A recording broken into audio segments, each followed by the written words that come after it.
Hello বন্ধুরা, বাড়িতে আমরা কুরুশ কাঁটা দিয়ে এত সুন্দর একটি ফ্লাওয়ার বানিয়ে নিতে পারি। তো দেখো ইনি কেমন করে করছে। প্রথমে আমরা দেখলাম একটি বোনার জন্য কুরুশ নিয়ে নিয়েছি, তো তারপরে দেখছি উলের মাধ্যমে এটাকে সুন্দর করে বুনছে।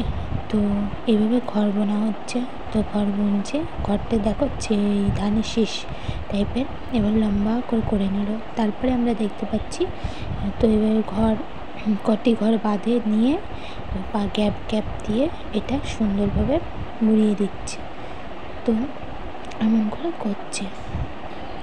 তো দেখো তোমরা কেমন করে একটা জিনিসটা এমন করে পেঁচিয়ে নিচ্ছে। তো খুবই সহজ আর খুবই বিউটিফুল এই কাজটি। তো এমন করে পুরো কাজটা করছে। এভাবে গুনে দেখো তিন ঘর পর এভাবে হয়ে গেল। এমন করতে এমনভাবে বড় একটা লেস টাইপের করে নিল। তারপর আমরা দেখছি যে এই ঘাটগুলো চারিদিকে সুন্দরভাবে ডিজাইন করছে, খুব সুন্দরভাবে ডিজাইন করছে। দেখো মানে ঘাটটা এইভাবে না মুড়লে জিনিসটা ভালো লাগবে না।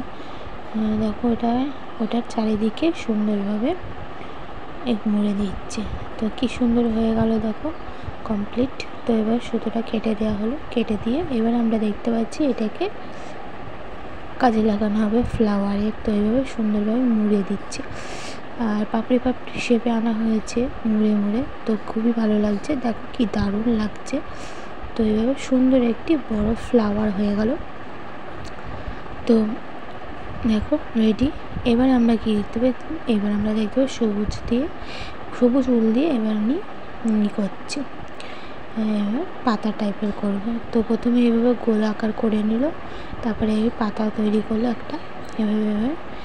তো এইভাবে পাতাটা হয়ে গেল, সেমভাবে বোনা হলো। তো এবার এই আঠার মাধ্যমে করে, এই আঠাটা খুবই ভালো, এমনি একটু দিলেই একদম খুব সুন্দরভাবে সেটে যায়। সুতো ছেড়ে যাবে, কোনো আঠার ছিঁড়বে না। তো খুব সুন্দর এই কাজটি হয়েছে, খুবই সুন্দর, আমার তো ভালোই লেগেছে। তো তোমাদের কেমন লাগলো